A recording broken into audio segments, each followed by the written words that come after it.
You're eating healthy, stepping on the scale, and your belly fat still won't budge? If that's you, it's not willpower, it's timing.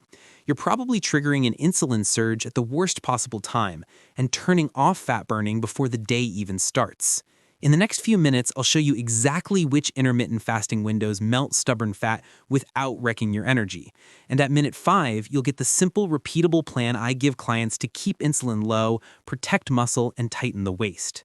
If you want more science-based fixes like this, tap like right now so the algorithm pushes this to people who need it. Tell me in the comments which fasting window you've tried before, and hit subscribe so you don't miss the follow-up on protein timing and sleep.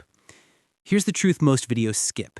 Intermittent fasting isn't magic. It's a structure that lowers the number of insulin spikes you create across a day and lines those spikes up with movement so your body actually uses glucose instead of storing it. The window that quietly works for real people isn't the most extreme one, it's the one you can repeat without white-knuckling. When you stop grazing in the morning and eat inside a defined block, hunger hormones stop screaming, your afternoon energy flattens out, and the nightly snack monster gets a lot quieter. I've tested the popular methods on myself and with clients across their 30s, 40s, and 50s, and the pattern is consistent. The 16-8 structure trims belly fat when the first meal is protein forward, carbs cluster around training, and dinner lands at least 3 hours before bed. Push that window earlier on days you can, and you'll feel the difference in sleep and morning hunger within a week. Think about what's happening under the hood. You wake with naturally higher cortisol and a liver ready to dump a little glucose to get you moving. If you stack a sugary breakfast or a pastry plus coffee hit on top of that, insulin shoots up, and you're on the roller coaster until lunch. Shift the first meal later, keep it anchored with 30 to 40 grams of protein and real fiber, and you calm that whole cascade.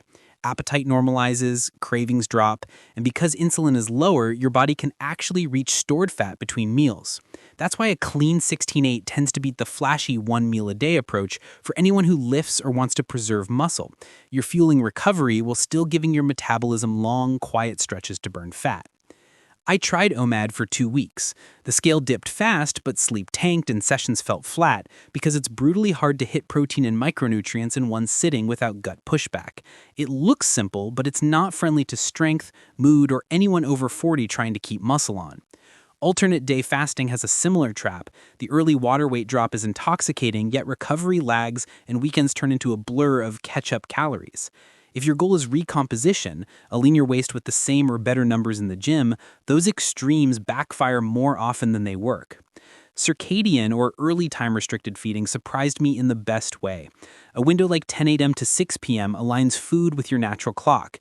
Melatonin can rise at night without fighting a late dinner, sleep deepens, fasting becomes easier the next morning, and the tape measure tells the story even when calories don't change. For my busy professionals who wake early and want belly fat gone without losing their edge, this is the quiet cheat code. It's still 16-8, just placed where your hormones agree. Minute 5. Here's your simple plan. Fast overnight for 16 hours. On most days, place your window earlier, think late morning to early evening, so you're not eating into your melatonin curve.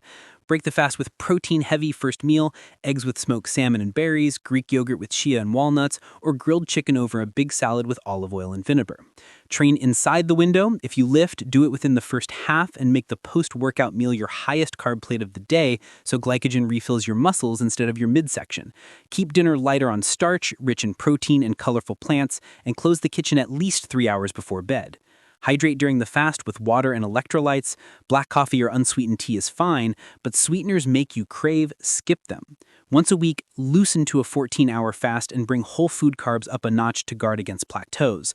Think potatoes, rice, oats paired with protein. That refeed supports thyroid and keeps your non-exercise movement from quietly dropping. Breaking the fast doesn't need theatrics. What matters is blood sugar stability and micronutrient density. If a full meal feels heavy, start with a small protein primer, 200 to 300 calories of Greek yogurt with berries or a 2-egg omelet with spinach. Then eat your main meal an hour later. You'll avoid the pantry raid that ruins otherwise perfect days. And please, don't try to cardio your way through every fast. Muscle is your metabolic engine. 3 to 4 days a week of progressive strength work plus walks after meals will outperform daily fasted cardio for fat loss and sanity. Keep protein near 0.8 grams per pound of body weight, and you won't just look leaner, you'll feel more stable across the day. If progress stalls after 10 to 14 days, don't shrink the window first. Audit the easy extras inside your window, the mindless oils, nut butter spoonfuls, handfuls of trail mix, liquid calories that snuck back in. Trim there, not from the meal that makes you consistent. If fatigue creeps in, fix sleep and electrolytes before blaming fasting. Most fasting fatigue is actually low sodium, low magnesium, and a bedtime that's 30 minutes too late. The win here isn't perfection, it's rhythm. Fewer insulin spikes, better alignment with your clock, and repeatable meals you actually like will do more for belly fat than any extreme challenge. Pick 16-8, place it earlier when life allows, lift heavy things, walk after you eat, sleep like it matters. Do that for 4 weeks and let your waist and energy tell you the truth. If this helped, hit like so more people see it, drop a comment with the window you'll run this week, I read as many as I can, and subscribe for weekly, no-nonsense videos on intermittent fasting, insulin sensitivity, protein timing, and sleep routines that actually move the needle. And when you're ready to stack habits, watch the breakfast timing video queued up on your end screen next. It dovetails perfectly with today's plan.